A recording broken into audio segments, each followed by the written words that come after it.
je laisse le pays aujourd'hui pour aller participer en RDC, Congo, ancien Zaïre, plus particulièrement à Kinshasa, pour aller participer au 14e sommet de l'Organisation internationale de la francophonie, une organisation dont Haïti est membre fondateur.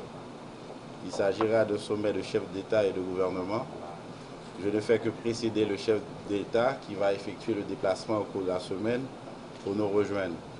Mais étant donné qu'il s'agit d'une grosse machine, il y a des réunions préparatoires qui doivent avoir lieu. Il y aura préalablement au sommet des chefs d'État et de gouvernement une réunion d'une conférence ministérielle à laquelle je vais participer. Et dans la délégation qui va précéder celle du président, je vais être accompagné du directeur général du ministère des Affaires étrangères. Non seulement il va m'accompagner en sa qualité de directeur général, mais aussi comme celui qui a porté très haut le flambeau de la francophonie pendant 15 ans au ministère des Affaires étrangères. Il a toujours su organiser les semaines de la francophonie en Haïti. Je dirais même au sein du ministère, c'est un spécialiste de la francophonie. Alors l'enjeu pour Haïti, comme vous le savez, Haïti se retrouve en Amérique, comme on dit les Amériques. Je dirais au niveau linguistique, on peut dire que nous sommes quelque peu isolés, entourés de pays parlant quasiment l'espagnol et l'anglais. Haïti n'a que le Canada qui partage avec lui, partiellement je dirais, puisque le Canada est à grande majorité anglophone. Donc il est important pour nous autres d'aller chercher la solidarité ailleurs.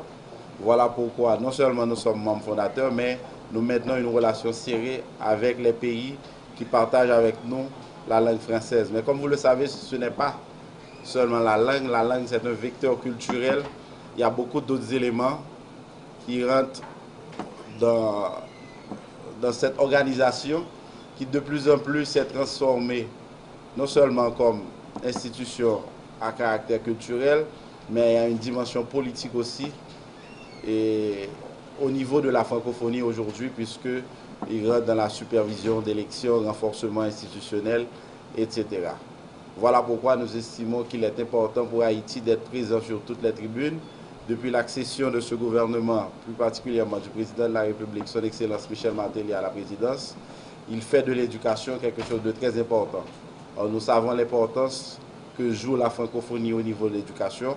Voilà pourquoi nous devons être présents pour non seulement expliquer ce que nous faisons en Haïti, quelle est la vision du chef de l'État par rapport à l'éducation.